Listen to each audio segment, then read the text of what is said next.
আসসালামু আলাইকুম ওয়া রাহমাতুল্লাহি ওয়া বারাকাতুহু। যে যেখান থেকে এই ভিডিওটি দেখতেছেন সবাইকে জানাই মনের অন্তঃস্থল থেকে ভালোবাসা ও অভিনন্দন। Breaking news, breaking news, breaking news. দর্শক, আজকের ভিডিওটি অত্যন্ত গুরুত্বপূর্ণ, তাই গুরুত্ব সহকারে দেখুন।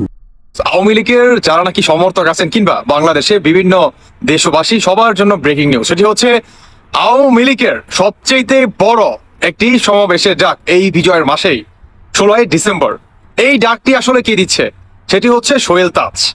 সোহেল তাজ বর্তমান কিংবা সোহেল তাজের নেতৃত্বে আপনার আওয়ামী লীগের একদম বড় একটি সমাবেশের ডাক দিলেন সোহেল তাজ। এই বিজয় মাসেই আপনার আওয়ামী লীগের সবচেয়ে বড় একটি সমাবেশ হতে যাচ্ছে। এখন দর্শক বন্ধুরা, আসলে এই সমাবেশটা কি সত্যি হবে কিনা আসলে একটা আবার দেখে আসি। আপনারা যদি দেখেন আমাদের বাংলাদেশে পরপর অনাকাঙ্ক্ষিত ঘটনা একের পর এক মনে করেন ঘটেই যাচ্ছে। আওয়ামী লীগের বিভিন্ন নেতাকর্মীদের নানান জায়গায় মব জাস্টিসের নামে তাদেরকে মনে করেন ঘর বাড়ি হারা কিংবা দখলবাজিতা এবং গণহত্যাকারে মনে করেন চলেই যাচ্ছে।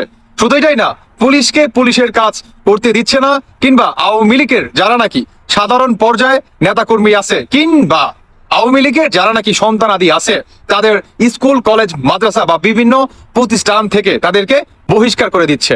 এটার জন্যই আপনার সোহেল তাজের নেতৃত্বে 16 ডিসেম্বর বড় একটি সমাবেশের ডাক দিলেন আওয়ামী লীগ।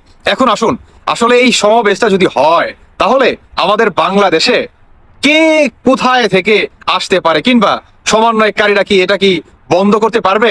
চলুন দেখে আসি। সবচেয়ে বড় কথা হচ্ছে আওয়ামী লীগ যদি এই সমাবেশের ডাক দিয়ে থাকে মানে সোহেল তাজের নেতৃত্বে, তাহলে এটাকে আপনি বন্ধ করতে পারবেন না। কারণ এই সমাবেশে আপনার বিএনপিও যোগ দিবে।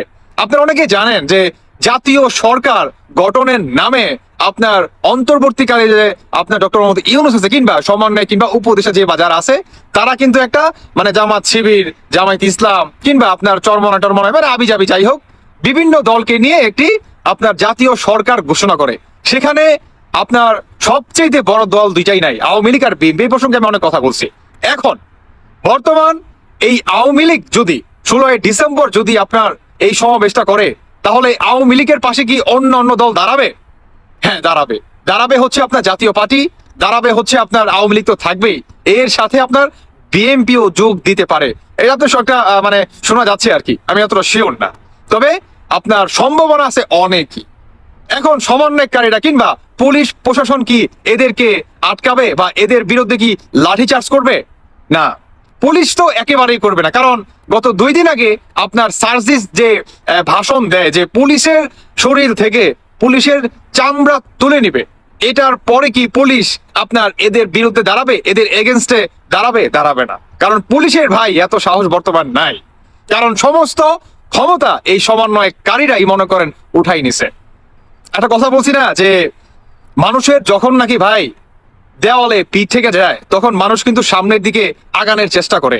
এখন বর্তমান সোহেল তাজের নেতৃত্বে বাংলাদেশে সবচেয়ে বড় একটি সমাবেশ হতে যাচ্ছে। আসলে সমাবেশটা যদি হয় আপনার কিসের ভিত্তিতে হবে, মানে কোন একটা রিজন।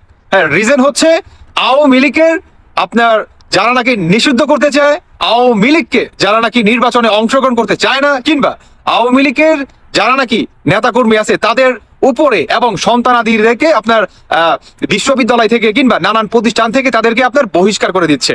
এটার জন্যই আপনার সোহেল তাজের নেতৃত্বে বড় একটি সমাবেশ হতে যাচ্ছে। আসলে 16 ডিসেম্বর আসলে বোঝা যাবে যে এটা অরিজিনালি হবে কিনা নাকি আপনার পুনরায় নতুন ভাবে কোনো গুঞ্জন। তবে আমি মনে করি যে সোহেল তাজ যদি এই ধরনের কোনো পদক্ষেপ নিয়ে থাকে নিঃসন্দেহে একটি আপনার অনেক ভালো একটি বড় সিদ্ধান্ত নিছে। কারণ ভাই আর যাই হোক আওয়ামী লীগের নানান জায়গায় আপনার কর্মীদেরকে মব জাস্টিস করতেছে কিংবা আপনার এত বড় বড় মনে করেন ক্ষয়ক্ষতি করতেছে। এদিকে মনে করেন 40% যে আওয়ামী লীগের যে পরিবার আছে তাদের সন্তানাদের কি আপনার মূর্খ থেকে যাবে? তাদের কি স্কুলে পড়ার অধিকার নাই? তারা কি বাংলাদেশি না? আওয়ামী লীগ কি আপনার বাংলাদেশের 1971 সালের যুদ্ধের একটি দল নয়?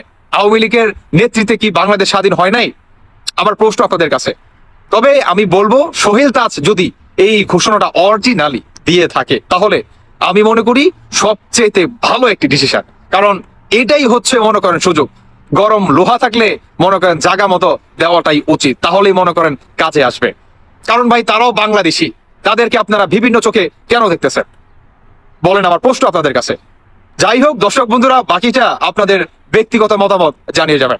ধন্যবাদ সবাইকে। আল্লাহ হাফেজ। আসসালামু আলাইকুম।